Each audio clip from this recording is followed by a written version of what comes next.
नमस्कार दोस्तों।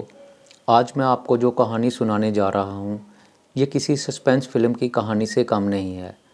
जिस तरह की सस्पेंस फ़िल्म की कहानी में होता है कि अंत तक हमें समझ नहीं आता, इस तरह इस कहानी के एंड तक हमें समझ नहीं आता कि आखिर झूठ बोल कौन रहा है।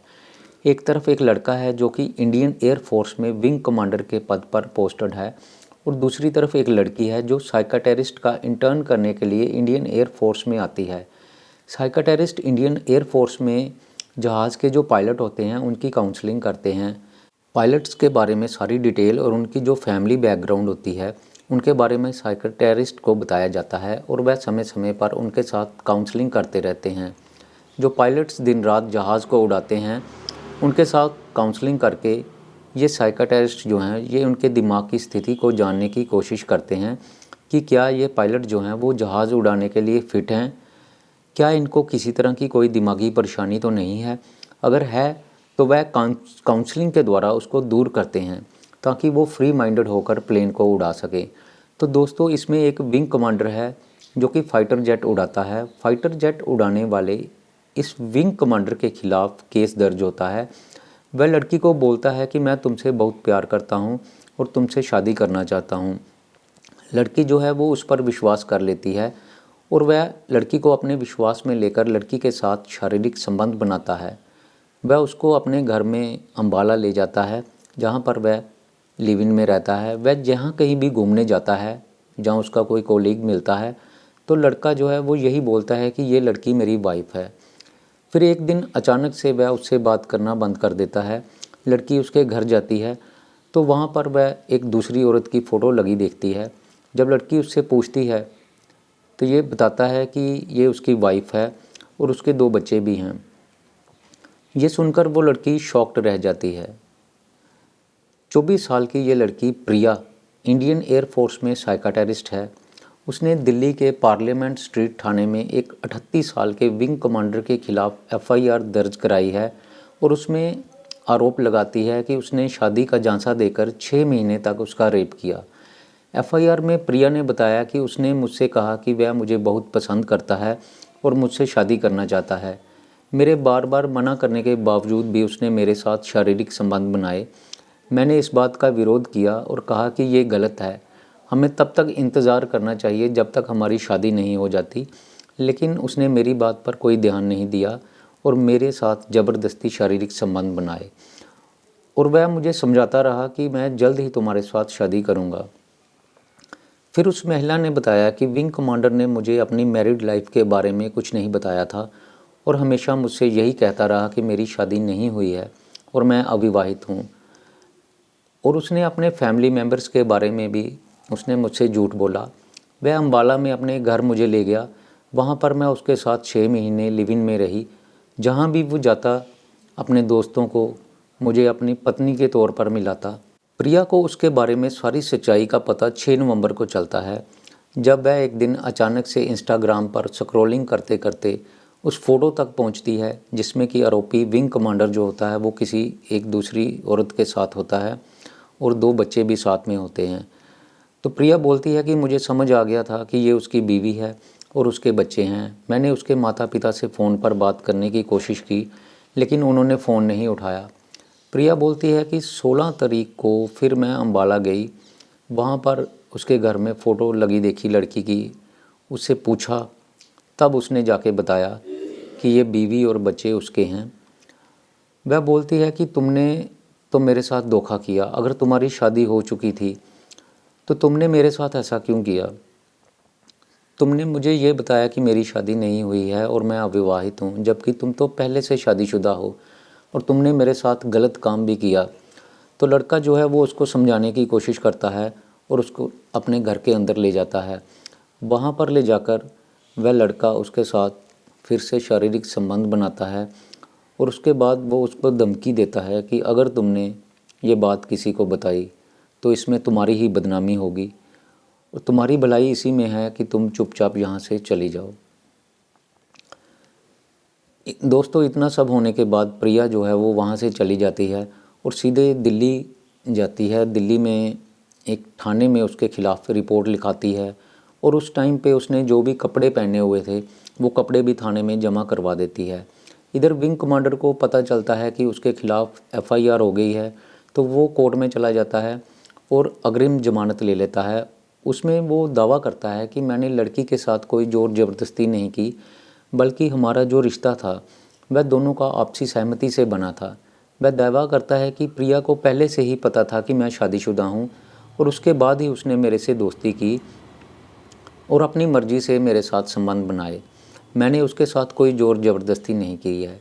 प्रिया बोलती है कि एयरफोर्स में भी मैंने मुकदमा दर्ज करवाने की कोशिश की, लेकिन एयरफोर्स के अधिकारियों ने बताया कि वो यहाँ पर स्थायी नौकरी में नहीं थी, वो इंटर्न करने के लिए आती थी, अभी परीक्षण लेने के लिए ही आती थी।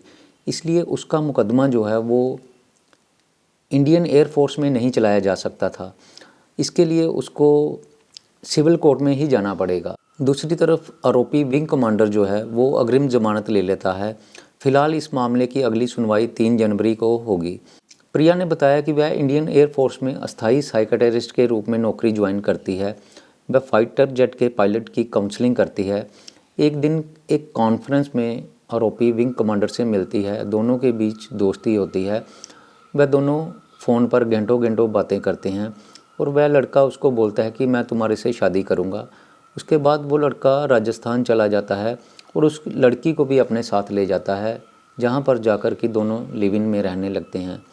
कुछ देर बाद आरोपी उस लड़की को अम्बाला में अपने घर में ले जाता है। अम्बाला में लड़के के माता पिता भी उसके साथ ही रहते थे। प्रिया बताती है कि उसने अपने मम्मी पापा से ये सारी बात छुपाई थी। उसने बताया कि आरोपी युवक ने मुझे अपने मम्मी पापा से ये कहकर मिलवाया कि मैं इस लड़की को बहुत पसंद करता हूँ और इसके साथ शादी करना चाहता हूँ। उसके मम्मी पापा बहुत खुश थे। 6 महीने मैं उनके घर में ही रही। हम साथ साथ घूमने जाते थे। उसके माता पिता जो हैं वो हमेशा मेरी पसंद का खाना बनाते थे और हम लोग साथ बैठकर खाते थे। उसके बाद वह उसको दार्जिलिंग लेकर गया। वहाँ पर जाकर वो उसके साथ रिंग सेरेमनी करता है और उसको बोलता है कि हम जल्द ही शादी कर लेंगे। तो लड़की प्रिया जो है दोस्तों, वो बताती है कि उसने मुझे घुटनों के बल बैठकर प्रपोज़ किया था और मेरे हाथ में अंगूठी पहनाई थी। तो वो लड़की उसको बोलती है कि हम कोई बड़ा फंक्शन करेंगे जिसमें कि उसके मम्मी पापा भी मौजूद रहें। तो लड़का बोलता है हाँ हाँ कोई बात नहीं, जल्द ही हम कोई फंक्शन करेंगे, जैसा तुम बोलती हो वैसा ही करेंगे। लड़की बोलती है कि उसके कुछ देर बाद सब कुछ बदल गया। वो लड़का उसके फ़ोन का जवाब नहीं देता, टालम टोल करता। मैं बोलती कि छुट्टी लेकर आ जाओ, हम कहीं घूमने चलते हैं, तो वो बोलता नहीं, अभी सीनियर छुट्टी के लिए मना कर रहे हैं। प्रिया ने बताया कि वो बात बात पर उसको इग्नोर करने लगा था। धीरे धीरे उसने हर जगह से उसको ब्लॉक कर दिया, उसके फ़ोन कॉल भी उठाने बंद कर दिए, उसके मैसेज का जवाब देना भी बंद कर दिया। तो वो बोलती है कि एक दिन अचानक से मैंने इंस्टाग्राम पर उसकी किसी दूसरी महिला के साथ जब फ़ोटो देखी तो मुझे पता चल गया कि मेरे साथ धोखा हुआ है। मैंने कॉल किए, मैसेज किए, लेकिन उसने उसका कोई जवाब नहीं दिया। हर जगह से उसने मुझे को ब्लॉक कर दिया था। अम्बाला में उसके घर गई, वहाँ पर उसकी माँ ने मुझे अपने घर में नहीं घुसने दिया। मैं अम्बाला में उसके घर पहुँची तो यहाँ पर कोई भी नहीं था, घर पर ताला लगा हुआ था। तो मैंने आसपास के लोगों से पूछा कि वो कहाँ पर हैं, तो उन्होंने मुझे बताया कि वो यहाँ से शिफ्ट कर चुके हैं। मैं उनके नए घर में पहुंची तो उसकी माँ ने दरवाज़ा खोला, लेकिन उन्होंने मुझे अंदर नहीं आने दिया और बोला कि हम लोग तुम्हें नहीं पहचानते, तुम कौन हो, यहाँ से चली जाओ। तो मैंने कहा कि मैं तो आप लोगों के साथ ही रहती थी, आप मुझे कैसे नहीं पहचानते। मैंने उनको अपनी एक फ़ोटो दिखाई जो कि उनके साथ ही थी। तो ये फ़ोटो देखकर जो लड़के की माँ है वो डर जाती है और अंदर चली जाती है और दरवाज़ा अंदर से बंद कर लेती है। उसके कुछ देर बाद वो आरोपी विंग कमांडर आता है और लड़की को अपने साथ कमरे में ले जाता है और वहाँ पर वो उसके साथ झगड़ा करता है और फिर उसके बाद वहाँ पर वह ज़बरदस्ती उसके साथ शारीरिक संबंध बनाता है। दूसरी तरफ जो आरोपी युवक है वो अग्रिम ज़मानत में ये दावा करता है कि उसने महिला से वैवाहिक स्थिति जो है अपनी वो नहीं छुपाई थी। वह उसकी पत्नी और उसके बच्चों के बारे में सब कुछ जानती थी।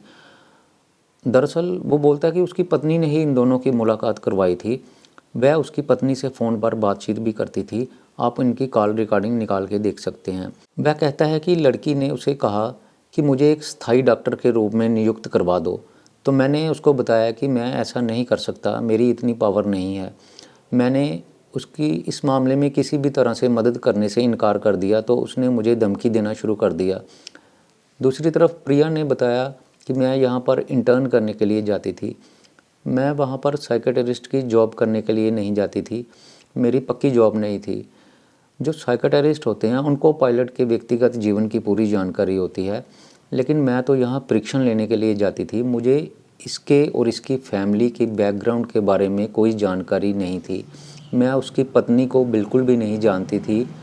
वह बोलती है कि मेरे फ़ोन पर अगर उसकी पत्नी के द्वारा कोई फ़ोन किए गए हैं तो हो सकता है कि उसने किया हो। मैं एक काउंसलर हूँ, मुझे एक दिन में हज़ारों फ़ोन आते रहते हैं। जो मेरा फ़ोन है वो विंग कमांडर के पास था। हो सकता है कि उसकी पत्नी ने अपने पति के मोबाइल से मेरा नंबर देकर मुझे काउंसलिंग के लिए फ़ोन किया हो। बाकी मैं उसकी पत्नी के बारे में कुछ नहीं जानती। तो दोस्तों, ये मामला जो है वो बहुत पेचीदा होता जा रहा है। इन दोनों में कौन सच बोल रहा है, कौन झूठ बोल रहा है, ये तो समय ही बताएगा। लेकिन फिर भी दोस्तों, मैं आपसे यही कहना चाहूँगा कि आजकल किसी के ऊपर भी आंखें मूंद कर विश्वास नहीं किया जा सकता और ना ही हमें करना चाहिए। आज की कहानी यहीं पर समाप्त होती है। मैं आपके लिए फिर एक नई कहानी लेकर आऊँगा। तब तक के लिए नमस्कार, जय हिंद।